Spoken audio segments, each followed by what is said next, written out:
Inspirasi, euforia, Islami, semuanya tinggi. Hentikan penyebaran kandungan berbau setan. Dekati kedamaian, pupuk persefahaman dan jauhi perbalahan. Bersama-sama kita memupuk semangat perpaduan. Hindari sebarang tindakan yang boleh mencetuskan provokasi kaum. Raikan hari perayaan di Malaysia bersama-sama dengan mengunjungi antara satu sama lain. Selain mengeratkan silaturahim, masyarakat juga dapat memahami dan menghormati perayaan di Malaysia. Sertai aktiviti kemasyarakatan dan sukan bersama-sama. Dan sebaran mesej positif mengenai kepentingan perpaduan oleh media massa.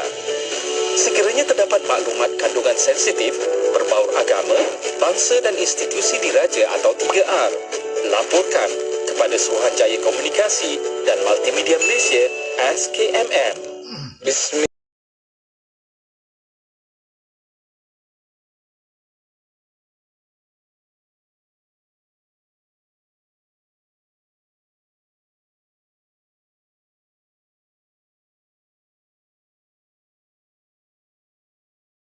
Aku tak sanggup tahan buat selamanya. Yeah, sebaiknya aku mempunyai rencana. Dan aku sedia, aku rela melukakan segalanya. Dan aku sudah berubah. Yeah.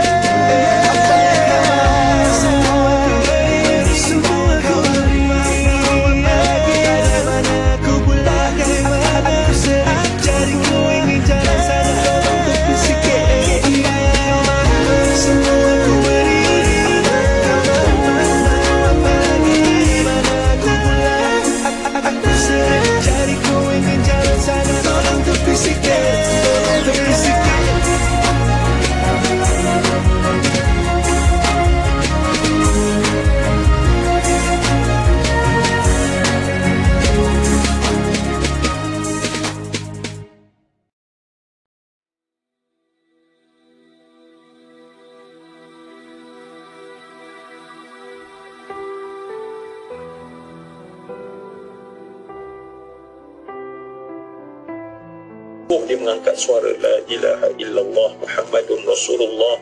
Aku bersaksi dia katakan. Maka saat itu apa yang berlaku? Tak sama macam kita hari ini. Sebutlah la ilaha illallah sekuat mana.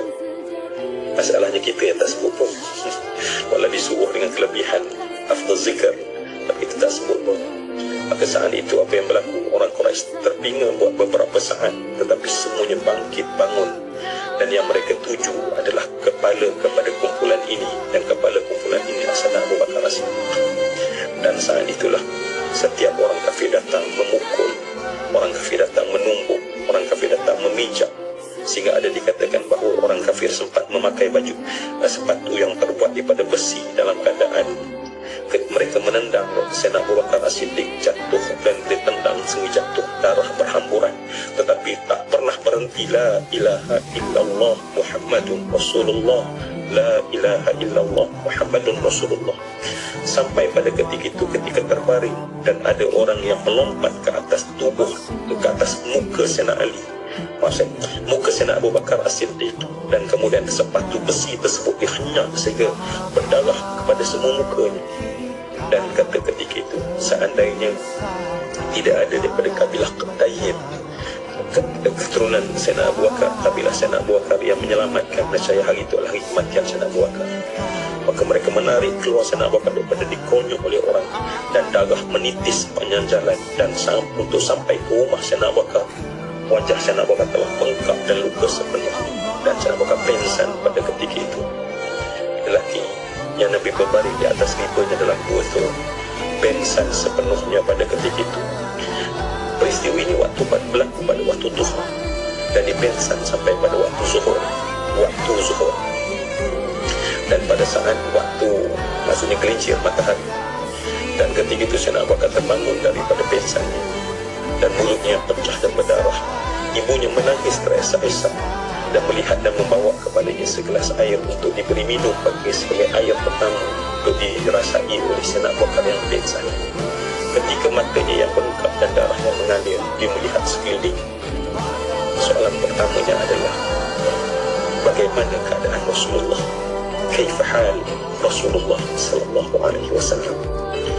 Dan orang bawa padanya air dan ditepis dan berkata, aku nak tahu bagaimana keadaan Rasulullah sallallahu alaihi wasallam. Ibunya sambil menangis teresak berkata, wahai Abu Bakar, ya Abu Quhafah, engkau di antara hidup dan mati, tetapi kamu memikirkan tentang sahabatmu.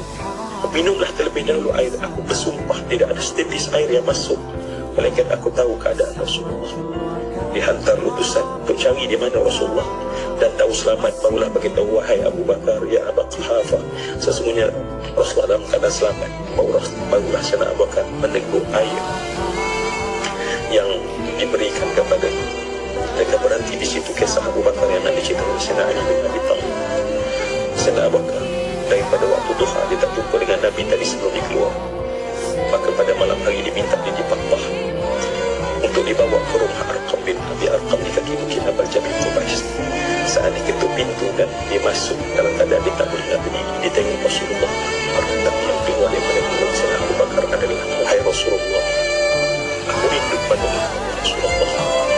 Hanya tak jumpa daripada Tuhan ke maghrib.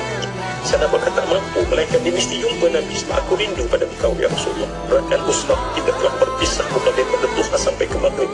1445 tahun kita jauh daripada Nabi. Namun tak ada cinta dalam hati kita. Sebab cinta hanya dipahami oleh orang yang cinta. Dan kita harap jendela musuh ini membawa kita bahawa untuk kita jadi baik, cinta, dan apa yang telah disebut oleh Ustaz Azri dan apa yang dikongsi oleh kita oleh Ustaz Malik Suhaimi, satu benda yang kita kena bawa untuk kita terus cubalah dalam hijrah kita. Amin ya Rabbal Alamin.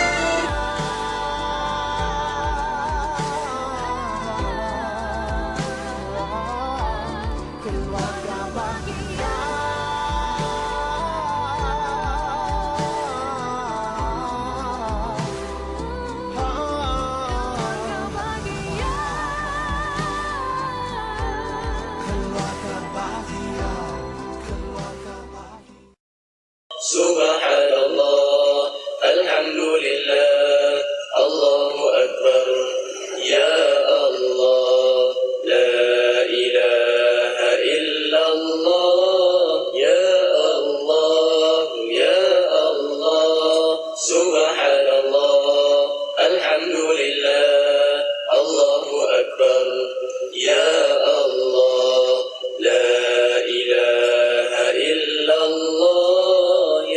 Allah, ya Allah.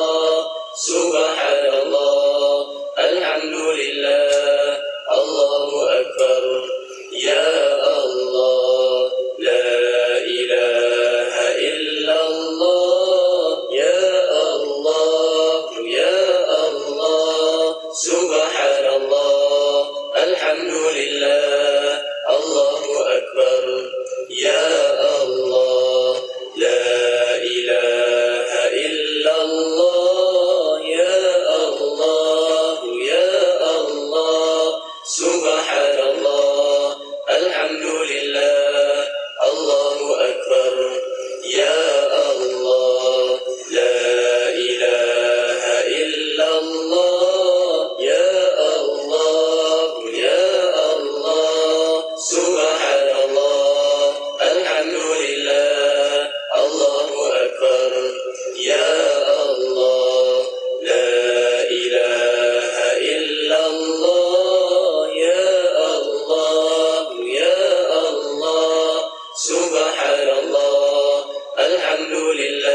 Sejati. Hijrah itu memanggil jalan yang suci.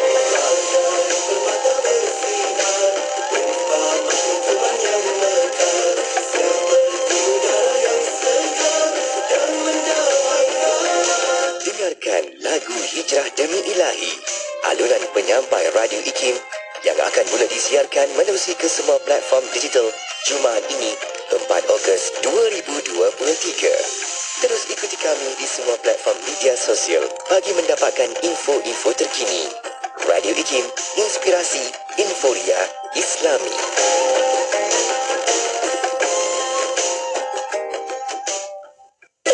Heran betul lah. Rumah awak banyak kucing. Tapi sofa cantik je. Tak ada koyak pun. Kucing tak cakap ke? Ini sofa Ella Furniture. Sofa anti cakap. Itulah aku biarkan je si Oyen duduk atas sofa. Bulu pun tak lekat.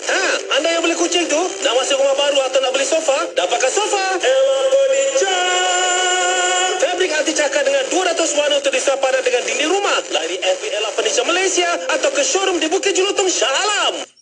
Pada suatu masa dahulu, di sebuah sekolah kebangsaan, seorang guru mengajar 30 orang anak murid di kelasnya. Ahmad Zuriat Akhlak kan? Saya, cikgu. Cuba kira 10 sampai 70 dalam gandaan 10. 10, 20, 30, 40, 50, 60, 70. Bagus. Cuba Muhammad Azlan Shah Kamarudin kira juga. Baik, cikgu. 10, 20, 30, 40, 50, 60, 70. Bagus. Muhammad Azmul Fatih pula. 10, 20, 30, 40, 50, 60, 70. Tapi kenapa sampai 70, cikgu? Bagus soalan tu, Muhammad Azmul Fatih. Kini di Radio IKIM sedang mempromosikan iklan potongan diskaun sehingga 70% untuk iklan jenis bol bicara. Siapa cepat dia dapat. Berita baik kepada periklan dan pelanggan di luar sana. Kini kami di Radio IKIM akan mengadakan promosi iklan Bual Bicara potongan sehingga 70% diskaun. Berminat? Sila hubungi kami segera di talian 019-650-7976 untuk maklumat lanjut. Hubungi kami segera, tempat adalah terhad, tertaluk kepada terma dan syarat.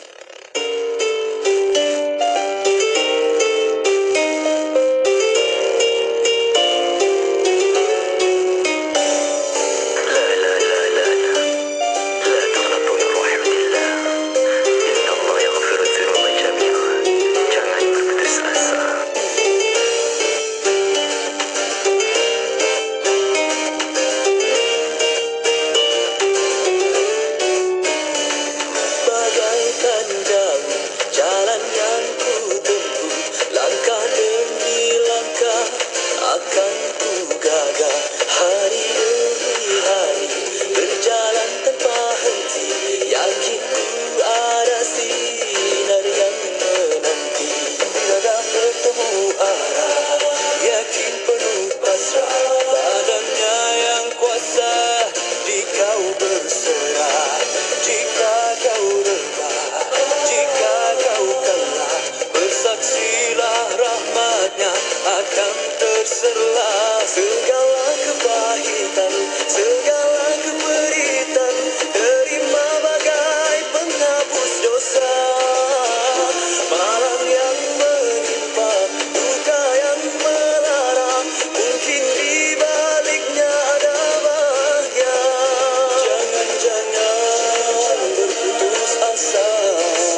Inspirasi Inforia Islami. Terima kasih pada anda terus setia bersama dengan kami. Alhamdulillah kita kembali pada waktu ini untuk kita teruskan segmen Pengembara Muslim, dan untuk kali ini insyaAllah kita akan bersama dengan tetamu. Dan juga untuk makluman, sebelum ini kita telah pun mengadakan pengembaraan ke Kemboja, ke Vietnam dan juga baru-baru ini ke Turki. Dan untuk itu kita bersama dengan tetamu kita pada hari ini untuk kita bicarakan berkenaan dengan apakah perkara yang kita perlu ketahui dan juga semasa kita mengembara, dan juga apa perkara yang perlu kita ambil berat, dan juga mungkin tips dan sebagainya, pengalaman daripada tetamu kita. Dan insyaAllah kita akan bersama dengan Cik Wan Roslili Abdul Majid pada hari ini bersama kita untuk kita bicarakan berkenaan dengan pengembara Muslim. Jadi apa khabar? Assalamualaikum. Waalaikumsalam warahmatullahi wabarakatuh. Sihat dia? Sihat, Alhamdulillah. Sebenarnya boleh dengar jelas dekat ni. Boleh. Cik Wan ni sebenarnya dah biasa dengan kita, dah biasa juga. Sebenarnya biasa dengan kita untuk pengembaraan dan sebagainya. Dan Cik Wan sendiri pun biasa pergi mengembara ya. Sebelum-sebelum ini banyak tempat yang Cik Wan banyak pergi, dan juga kalau kita tengok tajuk yang kita pilih pada hari ini, pengembaraan menyingkap wajah dunia. Jadi mungkinlah Cik Wan, bila kita sebut pasal mengembara ni, mungkin apa sebenarnya perkara yang kita perlu tahu sebelum kita nak pergi mengembara? Mungkin persediaan kita ke negara macam mana kita nak pergi, ataupun perlu ke kita ambil tahu pasal negara itu dulu sebelum kita pergi, ataupun tak perlu, ataupun macam mungkin Cik Wan sendiri punya pengalaman macam mana? Terima kasih. Bismillahirrahmanirrahim. Assalamualaikum warahmatullahi wabarakatuh. Terima kasih Puan Hajah Masina menjemput saya menjadi tetamu, dan rakan pendengar kita yang bersama kita pada malam ini. Alhamdulillah, nak kata banyak sangat tempat yang saya pergi tu, masih boleh dihitung dengan jari. Masih cukup 10 jari. Ya, tak sebanyak tempat yang Puan Hajah Masina dah pergilah. Dan saya percaya rakan-rakan pendengar kita di luar sana pun begitu juga, lebih banyak daripada kita semua ni kan. Okey, untuk menjawab persoalan tu memang betul. Saya bersetuju kalau dikatakan wajib kita ambil tahu tentang misalnya yang paling penting bahasa, sekurang-kurangnya basic lah kita tahu ya. Cara mengira, mungkin cara nak tanya arah, ya, itu penting. Begitu juga kita kena ambil tahu tentang perkara-perkara yang berkaitan dengan perjalanan, misalnya iklim ataupun suhu. Itu penting sebab kita nak buat persediaan untuk apa yang patut kita bawa.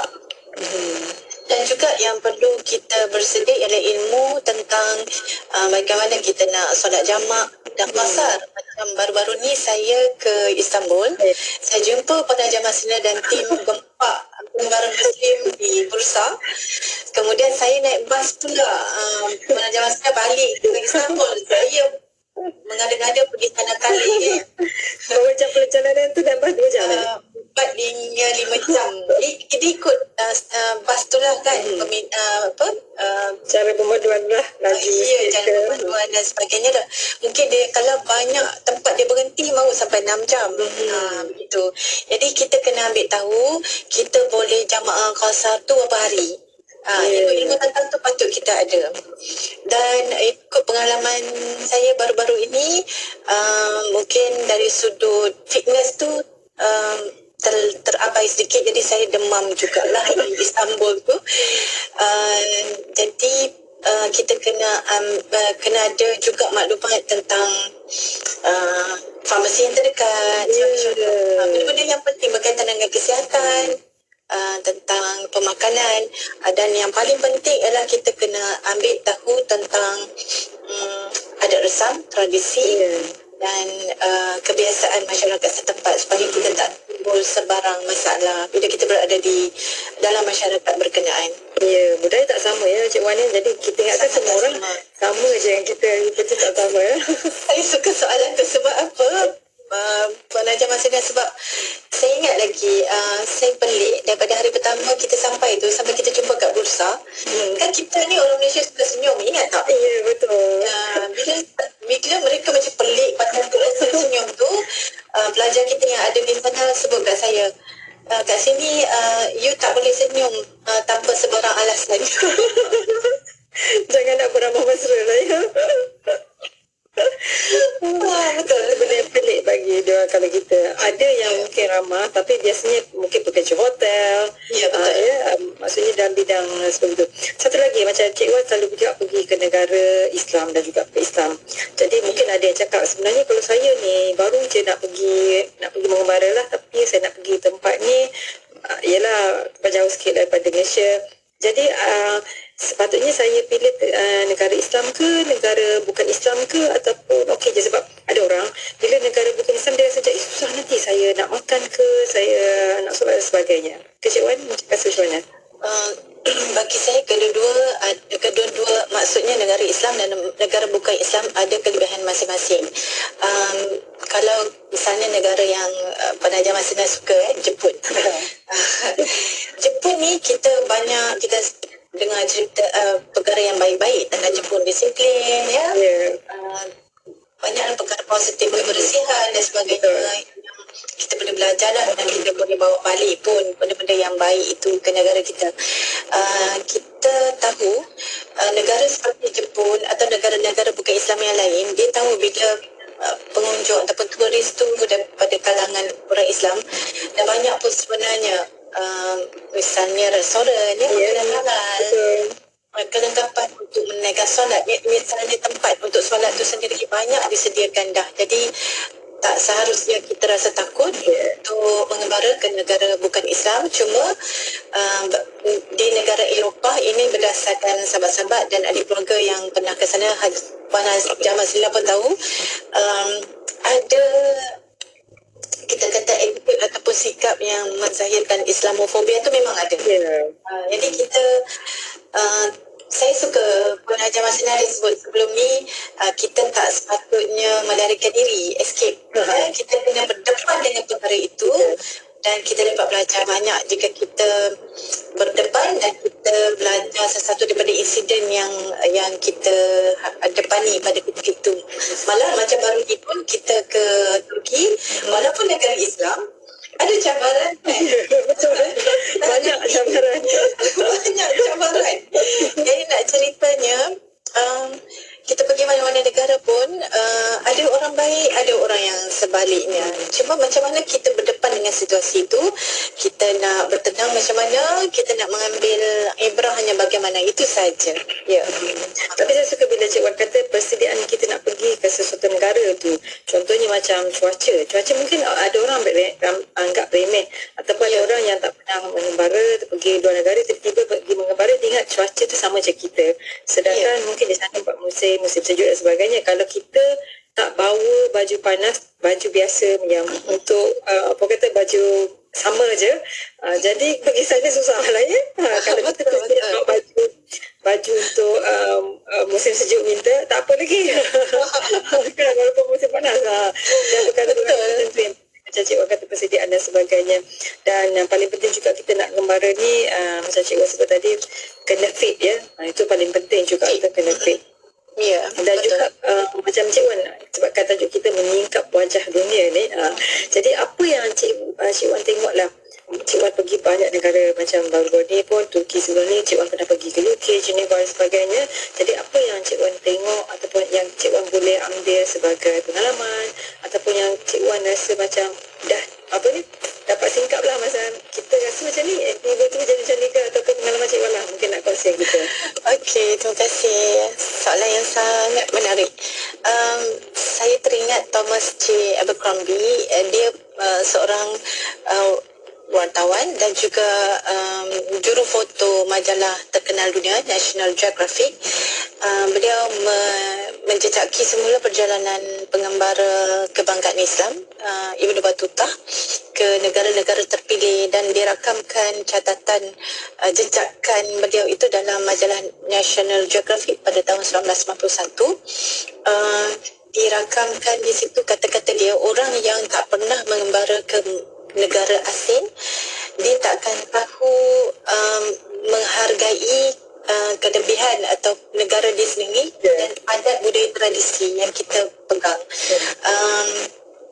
Dan ini betul lah, waktu saya ke Geneva mungkin agak singkat, tapi dapat melihat sedikit sebanyak bagaimana masyarakat di negara berkenaan dia menjaga keselamatan negara dia.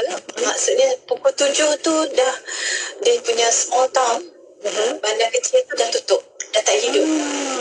Mungkin ada sedikit bar di sana sini yang dibuka. Yang kita nak pergi beli souvenir ni lupakan sajalah. Kalau takut siapa nak layan lah. Di UK pula saya percaya ramai pendengar kita memang mungkin destinasi pilihan sentiasa ke sana. Kita dapat mempelajari tentang keramahan, ya, bagaimana mereka sangat menghargai pengunjung. Mudah saja kita nak dapatkan maklumat tunjuk arah dan sebagainya. Dari sudut itu kita belajar. Tapi di Turki baru-baru ini meskipun ada insiden yang mencabar, menguji, tapi kita cuba faham tentang situasi yang sedang menekan mereka. Satu perkara yang kita belajar, yang saya kira banyak persamaan sebenarnya dengan orang Malaysia, tapi saya kagum satu perkara tentang kebersihan. Carilah walaupun secepis kertas di atas street ataupun jalanan, memang tak jumpa. Dan bila saya menginap di rumah sahabat kita, saudara Mustafa Tutkun, hari pertama tu isteri dia dah pesan, ini budaya orang Turki menjaga kebersihan bilik air, jangan basah ya. Bilik air. Jadi saya ni memang dah mula gabra lah kan, basahkan pula bilik air orang kan. Dan satu perkara yang cukup baik tentang masyarakat Turki ni, jangan kata tak nak pergi rumah dia. Itu perkara yang sangat mengecilkan hati lah. Dan bila kita pergi tu, Puan Hajar Mas Bina ada dengar kita, kosongkan perut betul-betul. Pinggan kita kosong je, dia letak balik. Allahu. Jenuh kan? Jangan berhasrat nak pergi ke Turki kalau nak kuruskan badan. Betul. Akan gagal lah. Itu saya belajar dari sudut itu. Dan mungkin sedikit tekanan yang mereka sedang alami dari sudut ekonomi, ya, isu tentang pelarian. Jadi rasa tidak selesa kepada pelarian tu berjangkit kepada pengunjung. Kita pun kena tempias dia. Tapi sebagai rakan seagama, kita cuba empati lah, memiliki sifat empati. Walaupun ada insiden di bursa yang wajar Mas Lina, saya belum habis makan hingga saya diangkat. Apalah, mungkin waitress tu tak begitu perasan. Tapi satu perkara yang kita, bila kita mengembara ni, kita ambil setiap insiden yang berlaku tu, kita cuba renung-renungkan dan kita cuba ambil pengajaran yang terbaik. Sebenarnya apa yang kita nak belajar. Cara kita menanggapi sesuatu insiden tu berbeza-beza menurut pentafsiran masing-masing. InsyaAllah walaupun tak berapa nak best, ada juga perkara yang baik dari setiap insiden yang kita hadapi. Dan saya suka bila Cik Wan sebut tadi, bila kita pergi ke negara orang, dan kita akan menghargai negara kita sendiri. Betul. Jadi macam kita pergi mana-mana pun, kita biasa ada beberapa orang juga yang pergi mengembara dengan kita. Biasanya mereka akan cakap, dah lebih 5 hari dah ni, dah lebih 10 hari dah ni, dan nak makan nasi lemak, nak makan sambal dan sebagainya. Jadi masa tu mereka akan kata, bestnya duduk di negara sendiri. Bila berapat balik, menjejakkan kaki ke lapangan terbang tu, rasanya Masya Allah, subhanallah, bestnya berada di negara sendiri, ya. Pepatahnya, hujan emas negara orang, hujan batu negeri sendiri, lebih baik negara sendiri kan. Dan satu lagi, bila Cik Wan sebut berkenaan dengan Ibnu Battutah tadi, pengembaraan Ibnu Battutah. Jadi untuk makluman juga para pendengar dan juga para penonton ni, sebenarnya Cik Wan juga merupakan orang yang terlibat secara langsung, ya, dalam penterjemahan buku Ibnu Battutah, ya, pengembaraan Ibnu Battutah. Dan mungkin Cik Wan sendiri rasa mungkin apa yang boleh kita relatekan dengan pengembaraan dan sebagainya. Mungkin Cik Wan banyak benda nak kongsi ni, ya. Sila Cik Wan. Terima kasih Pak Haji Masina. Sebenarnya tajuk yang kita pilih ni pun sebenarnya sebahagian daripada tajuk besar buku penggambaran Ibnu Battuta yang penggambaran meningkat wajah dunia.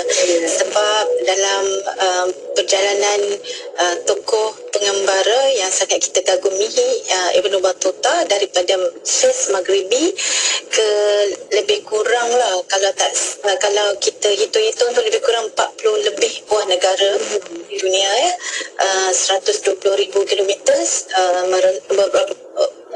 lebih 3 dekad Ibnu Battuta ke sana dan ke sini, ke setiap tempat kecil atau besar, negara yang besar ataupun juga kota-kota kecil yang dia pergi tu, harta perkara yang kecil pun diabadikan dalam kisah penggembaraan dia supaya semua orang dapat mengambil pengajaran. Sebab kata Ibnu Battuta, setiap individu yang dia jumpa, insiden yang dia alami, peristiwa lucu, mendebarkan, menakutkan, dia kata semua tu sebenarnya cerita kita semua. Cerita hidup kita sebenarnya, yang kita lihat pada orang lain sebenarnya. Kalau kita tengok orang kedekut, kita cuba ingat ada kedekut macam tu tak? Kalau ada dia bandingkan antara dua Muhammad sebagai salah satu contoh saya bawakan dalam buku berkenaan. Dia kata bezanya nama sama, Muhammad, dua Muhammad, tapi satu ni ya Allah bakhil. Dia seorang lagi sangatlah pemurah. Jadi dia kata dia cuba menimbang-nimbang, jadi Muhammad yang mana satu. Jadi antara contoh penggambaran beliau yang sangat menarik juga, misalnya ke India, diceritakan tentang balai 1,001 tiang, balai 1,000 tiang, Hadar Ustun dalam bahasa Urdu pada ketika itu. Dia kata semua orang takut dengan Sultan Muhammad Ibn Tughlaq.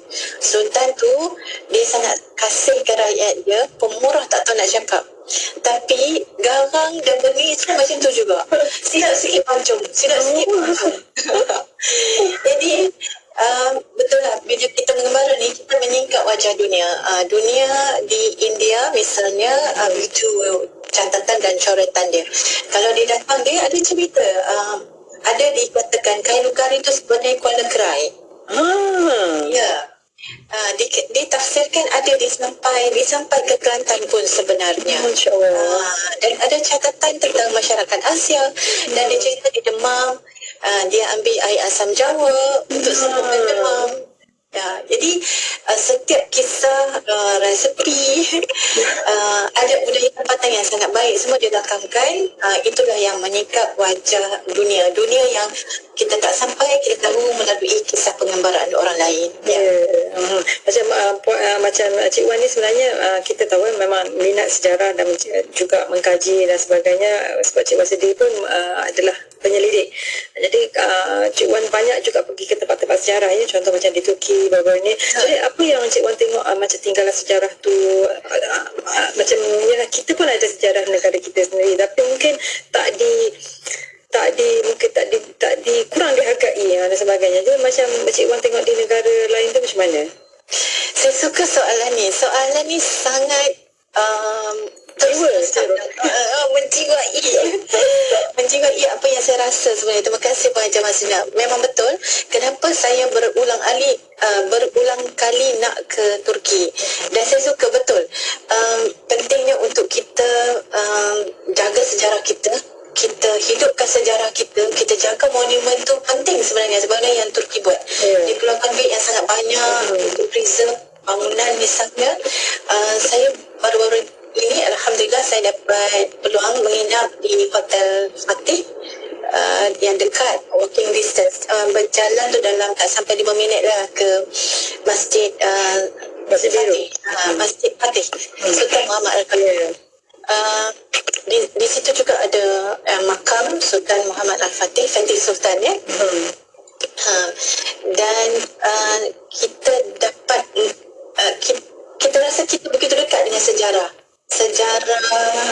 kegemilangan Konstantinopel dengan penaklukan pembukaan sebenarnya oleh Sultan Muhammad Al-Fatih. Dan di situ selain makam baginda, ada catatan yang kalau kita tak pernah baca sejarah, kat situ ada maklumat yang boleh kita dapat sepenuhnya siapa Sultan Muhammad Al-Fatih. Dan bukan situ sahaja, kalau kita pergi ke mana-mana pun kita tahu kehebatan Sultan Muhammad Al-Fatih pada sebesar-besar monumen, sehingga perkara-perkara yang kecil, souvenir semua, sebelum kalau kita nak beli tu pun kita boleh dapat maklumat dengan sangat mudah tentang siapa pembuka kota Konstantinopel. Dan bukan itu saja, gereja pun dijaga dengan begitu baik, sebab itu semua menyumbang kepada fakta sejarah ataupun rekod sejarah yang penting untuk generasi akan datang. Sebab saya betul Puan Hajar Maslihat, sangat penting untuk generasi hari ini menjaga sejarah kita supaya generasi akan datang tahu siapa sebenarnya. Dan itulah juga yang dilakukan oleh kepimpinan negara Turki pada hari ini. Mereka telah dipisahkan oleh sejarah mereka yang sebenar. So sekarang mereka sedang membuka minda generasi muda khususnya untuk mengenali siapa pemilihan sebenar negara Turki dan apa cerita sebenar di sebalik kehebatan negara Turki. Ya. So Cik Wan banyak menggambarnya. Apa yang Cik Wan tengok yang menarik lah, yang boleh kita boleh ambil untuk diri kita. Maksudnya kita boleh letak dalam diri kita perkara yang banyak menarik di banyak-banyak negara ni. Yang cukup penting juga ialah kita sebagai rakyat sesebuah negara, untuk rakyat Malaysia ya, saya nak bagi pujian kepada rakyat Malaysia. Kita pergi di Turki pun ya, hatta saya pergi di UK ialah orang kenal rakyat Malaysia.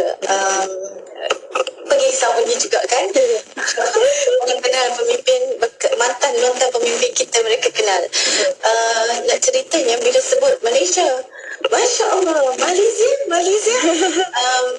Maksudnya orang Malaysia ni mengharumkan nama negara ni tidak kurang kecilnya lah. Maknanya sikap orang Malaysia, baiknya hati orang Malaysia, akhlaknya disenangi sebenarnya. Dan kita tekankanlah, kalau ada masalah di sana di sini, kita patut perbaiki. Dan baru-baru ini berikutan insiden yang saya alami pada zaman saya tahulah cabaran yang saya hadapi dengan pemandu taksi, dua pemandu taksi. Itu sebenarnya saya salahkan diri saya, sebab itulah kita bersama-sama pergi menghadiri kursus bahasa Turki kan. Yunus Institute, sebab kita nak bila ke sana nanti kita dah sedikit sebanyak kita ada basic asas mempelajari bahasa Turki. Kalau kita dapat berbahasa dengan baik, insya-Allah kita dapat berkomunikasi dengan lebih baik. Dan kita harapkan pemandu taksi di Malaysia mengekalkan budi bahasa yang baik ya, supaya sebenarnya mereka ni sebenarnya frontliner sebenarnya. Bila pengunjung ataupun turis datang, mereka lah yang menunjukkan siapa sebenarnya rakyat Malaysia. Insiden yang kena marah sikit tu jadi kenal-kenalan lah. Jadi lepas ni kita tahu bila kita mengembara, kita kena tahu tak sama dengan negara kita. Saya berfikir pun memikirkan tak apalah, kita sediakan tambang bila kita sampai. Du ingat session taksi kita ni macam dekat antian duta ni kan, Macam apa, beramal mesra dan sebagainya. Sampai kat situ rupanya berbaris taksi tu, dan di belakang sudah horn begitu kuat. Dan pemandu tu pun dah macam menggelabah, dan kita pula tak faham dengan dia cakap bahasa Turki. Kita pula terkial-kial nak cakap bahasa Inggeris, nak sediakan duit. Jadi dalam insiden seperti itu, saya kira saya lah yang tak bersedia ya. Tapi di sebalik perkara itu, nak sampaikan mesej kepada rakyat Malaysia, kita hargailah kedatangan pelancong asing kerana mereka membawa banyak manfaat kepada negara kita dari banyak sudut sebenarnya. Alhamdulillah negara kita ni monetasi dan sebagainya, lain itu sangat mudahlah mesra dan sebagainya. Ini macam ni, kita syukur sebab kita bahasa kedua kita adalah bahasa Inggeris, dan sedikit sebanyak betul, di mana-mana pergi pun memang boleh berbahasa Inggeris, tapi di negara lain kebanyakannya tidak. Mereka tak mempedulikan pun bahasa Inggeris tu. Yang mereka tahu bahawa kita datang ke negara mereka, sebanyak macam Cik Wan sebut tadi, kita kena belajar bahasa dia dan juga budaya dia. Ya, betul. Jadi mungkinlah banyak Cik Wan dan pergi ke negara ni dan sebagainya ni. Mungkin apa yang Cik Wan nak sampaikan lagi kepada kita, terutamanya kalau orang yang baru nak mula mengembara ni. Okey, mengembara ni sebenarnya satu tradisi dalam masyarakat Islam. Kalau tak mengembara tu bukan orang Islam lah sebenarnya, ya. Sebab kalau kita baca syair Al-Imam Syafi'i rahimahullah, Al-Imam Syafi'i ni saya petik syair ataupun syair lah beliau dalam prakata buku pengembaraan Ibnu Battutah. Kata Al-Imam Syafi'i, jadilah kamu seperti air. Air yang mengalir tu dia sentiasa segar dan bersih. Tetapi kalau air tidak hanya bertakung di dalam bekas, akhirnya dia berkarat dan rosak. Macam itulah kita seperti air. Kita memang kena mengembara. Mula-mula rasa mengembara nak keluar negara tu jauh, ya. Kos banyak. Mulakan dalam negara dulu. Dan begitu sadar mengembara, satu perkara yang diajar oleh Al-Imam Syafi'i dan juga tokoh dalam agama kita, dalam sejarah Islam kita, kita kena catat. Kena catat. Itu pentingnya catatan, sebab dalam setiap insiden, saya percaya yang baru-baru ini pun Puan Haja Masliah banyak pengalamannya yang kalau ditulis dapat dimanfaatkan oleh orang lain. Itulah tujuannya, kita berkongsi catatan kita. Ya, dan juga kita sebenarnya bila Cik Wan sebut catatan tadi, saya teringat dia macam Ustaz Azhar, Datuk Abu Syukur yang merupakan penasihat Easy Group, ya. Setiap kali mengembara, setiap hari tu ada saja catatan dia dekat media sosial, terutamanya Facebook, ya, yang dia akan tulis supaya macam Cik Wan katalah untuk pengajaran orang lain dan juga untuk tips untuk orang lain dan sebagainya. Ya, betul. Tapi macam orang yang susah nak menulis, macam saya ni mungkin agak suka. Macam Cik Wan mungkin bagi Cik Wan mudah lah untuk menulis. Tapi apa pun, macam Cik Wan kata, catatan tu ada juga untuk rujukan orang lain. Betul. Catatan di media sosial pun tak mengapa. Sekurang-kurangnya kita belajar sesuatu. Macam saya ke China kali, saya tak terfikir suatu hari nanti saya akan dapat peluang ke sana. Bila sahabat kita, Saudara Mustafa Tutukul membawa saya dan beberapa orang tim kita yang bersama-sama pada ketika itu ke Muzium Perang untuk melihat bagaimana Turki dilibatkan secara halus melalui helah, ya, oleh negara Jerman.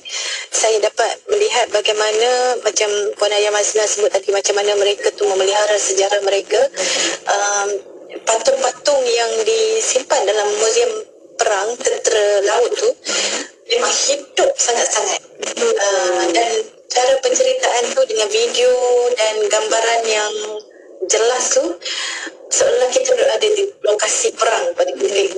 Dia menimbulkan semangat mujahadah yang saya tak tahu nak ungkapkan macam mana, dan rasa hebatnya semangat jihad yang ada dalam setiap tentera Turki ataupun tentera Muslim yang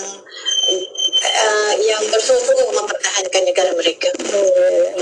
Dan juga setiap kali kita mengembara itu adalah juga pengajaran untuk diri kita, supaya kita tahu apa yang kita lakukan sama ada baik ataupun tidak, ya, sama ada negara orang ataupun negara sendiri. Jadi Cik Wan mungkin ada sesuatu yang disampaikan sebelum kita mengakhiri ini. Saya nak berkongsi dengan pendengar kita, berjalanlah dan mengembaralah, kerana sebenarnya setiap daripada kita memikul tanggungjawab untuk memperkenalkan negara kita pada mata dunia, dan kita juga harus belajar daripada seluruh penduduk dunia untuk menyikap rahsia yang mungkin rakan-rakan kita, ahli keluarga kita tak tahu, ya. Kita bertanggungjawab untuk berkongsi manfaat ataupun kita sebut good practices, amalan terbaik di negara-negara yang kita pergi. Sebab hidup ini singkat, jadi kita maknakan kehidupan kita dengan perjalanan dan penggembaraan kita, dan tidak terhenti di situ. Kita kongsikan segala kebaikan dan ibrah yang kita dapat dalam setiap satu perjalanan kita. Baik, terima kasih banyak Cik Wan bersama kita pada hari ini. Banyak kita boleh kongsikan dan insyaAllah dengan apa yang Cik Wan sebutkan tadi, kongsikan pada kita dapatlah sedikit sebanyak ya, terutamanya pada mereka yang nak mula mengembara ataupun dah mengembara, boleh mulakan penulisan anda tu macam Cik Wan sebutkan tadi, untuk kita sama-sama jadikan rujukan juga ya. Dan yang penting bila kita nak pergi mengembara sama ada negara Muslim ataupun bukan Muslim, persediaan diri kita itu perlu ada sedikit sebanyak ya. Ya, Jadi betul. terima kasih banyak Cik Wan. Sama-sama. InsyaAllah jumpa lagi. Assalamualaikum. InsyaAllah. Waalaikumsalam warahmatullahi wabarakatuh. Dan kepada anda, teruskan bersama kami di IKIM Inspirasi Emporia Islami. Hijrah adalah dari insan yang sejati. Hijrah itu memanggil jalan yang suci.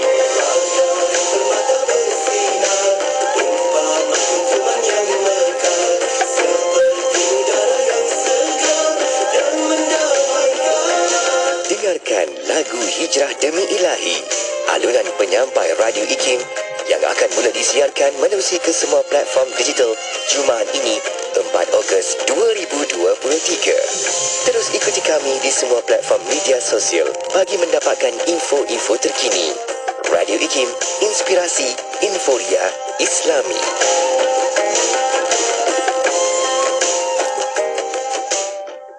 Siti, kamu ni kejap solat, kejap tak. Jangan buat main-main, Siti. Sibuk, Mak. Masa terhad sikit. Manakah nak rehat untuk makan lagi? Nak cuci makeup sebelum solat lagi? Dah tahu masa tu terhad. Carilah sesuatu yang memudahkan. Kamu tengok Sisa tu. Sempat aja dia nak bersih dan tanggalkan makeup sebelum wuduk. Dia pakai hot set kosmetik Nuraisa, Mak. Nuraisa kosmetik mesra wuduk tu. Habis tu, kenapa kamu tak pakai hot set kosmetik Nuraisa juga? Nuraisa kan kosmetik mesra wuduk. Komputer, sila aktifkan pakej iklan promosi 2023. Baik, Tuan. Sila pilih pakej iklan yang Tuan inginkan. Baiklah, iklan beli satu percuma satu untuk semua jenis pakej iklan yang ada di IKIM. Baik, Tuan. Kami aktifkan. Pakej Rose, beli satu percuma satu aktif. Pakej Daily, beli satu percuma satu aktif. Pakej Target dan pakej Traveling, beli satu percuma satu aktif. Baiklah, terima kasih komputer. Ya, berita gembira kepada semua pengiklan dan peniaga di seluruh Malaysia. Kami di Radio IKIM kini mengadakan pakej iklan mega. Beli satu percuma satu khas untuk anda. Anda beli satu, kami berikan satu lagi pakej iklan secara percuma. Jadi, beli satu, dapat dua. Beli dua, dapat empat. Beli tiga, dapat enam. Tunggu apa lagi? Hubungi kami di talian 019-650-7976 sekarang juga. Wang iklan adalah terhad, tertaluk kepada permaran syarat. Hiburan mendidik jiwa. Hanya yang terbaik di IKIM. Inspirasi Emporia Islami. Dengarkan lagu baru nyanyian penyampai Radio IKIM, Hijrah Demi Ilahi.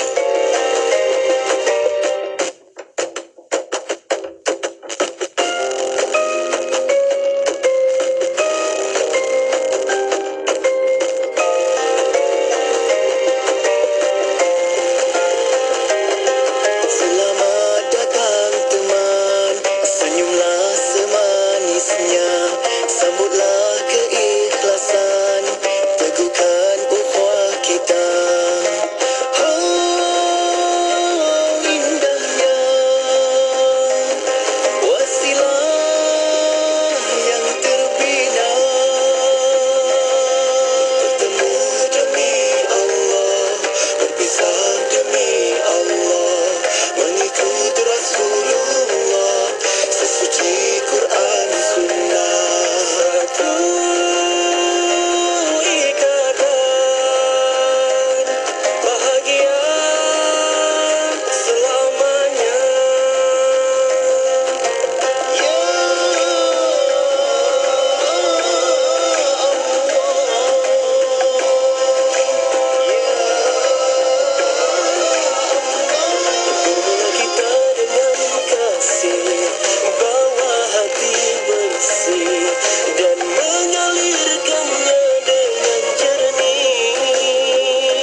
tadi lagu baharu nyanyian penyampai Radio IKIM, Hijrah Demi Ilahi. Ikuti lagu ini di semua platform digital dan hayati muzik video Hijrah Demi Ilahi di saluran YouTube IKIM Media. Radio IKIM, inspirasi Inforia Islami.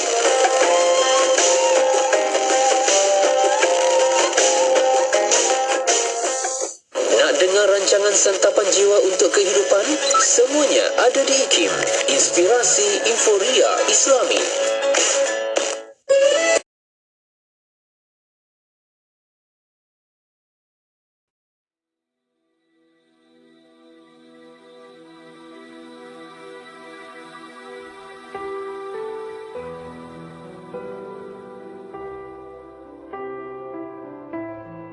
Dia mengangkat suara la ilaha illallah Muhammadun Rasulullah. Aku bersaksi dia katakan.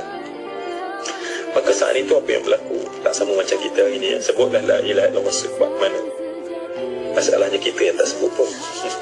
Walau disuruh dengan kelebihan afdal zikr, tapi kita tak sebut pun. Maka saat itu apa yang berlaku? Orang Quraisy terbingung buat beberapa saat, tetapi semuanya bangkit bangun. Dan yang mereka tuju adalah kepala kepada kumpulan ini, dan kepala kumpulan ini adalah Abu Bakar As-Siddiq.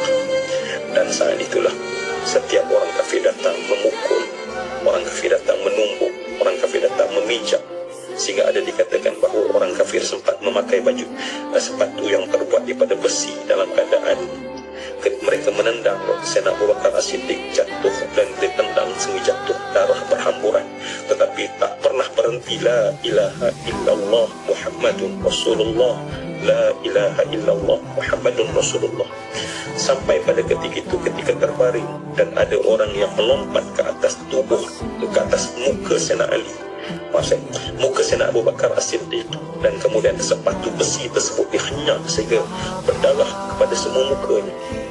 Dan kata ketika itu, seandainya tidak ada daripada kabilah Tayyib, keturunan Sayyidina Abu Bakar, kabilah Sayyidina Abu Bakar yang menyelamatkan, nescaya hari itu adalah hari kematian Sayyidina Abu Bakar. Maka mereka menarik keluar Sayyidina Abu Bakar daripada dikonyol oleh orang, dan darah menitis sepanjang jalan, dan untuk sampai ke rumah Sayyidina Abu Bakar, wajah Sayyidina Abu Bakar telah bengkak dan luka sepenuhnya, dan Sayyidina Abu Bakar pingsan pada ketika itu. Lelaki yang Nabi berbaring di atas ribanya dalam gua itu pingsan sepenuhnya pada ketika itu. Peristiwa ini berlaku pada waktu duha, dan dipingsan sampai pada waktu zuhur. Dan pada saat waktu maksudnya gelincir matahari, dan ketika itu Sayyidina Abu Bakar terbangun daripada pingsannya, dan mulutnya pecah dan berdarah.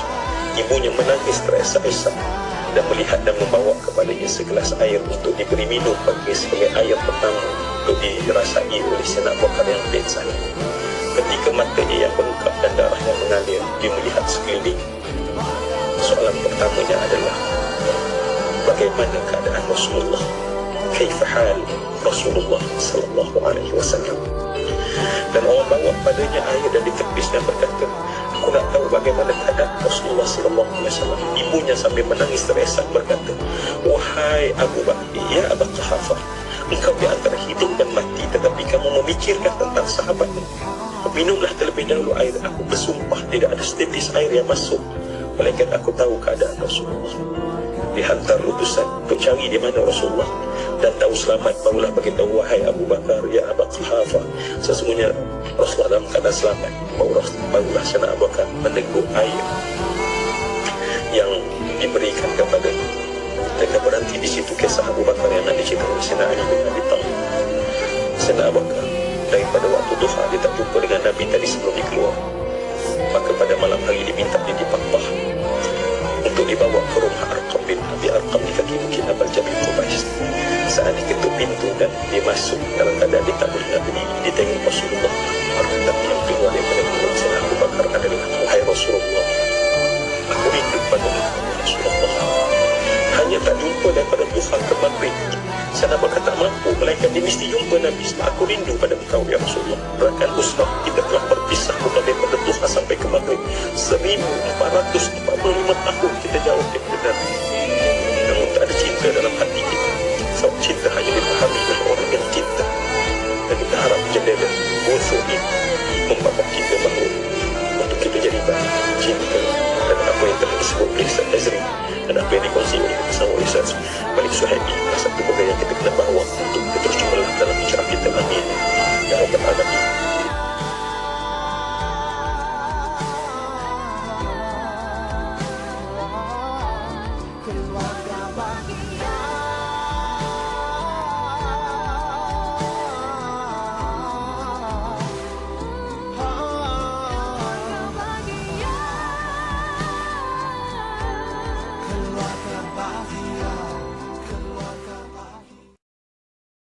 Aku tak sanggup tahan buat selamanya.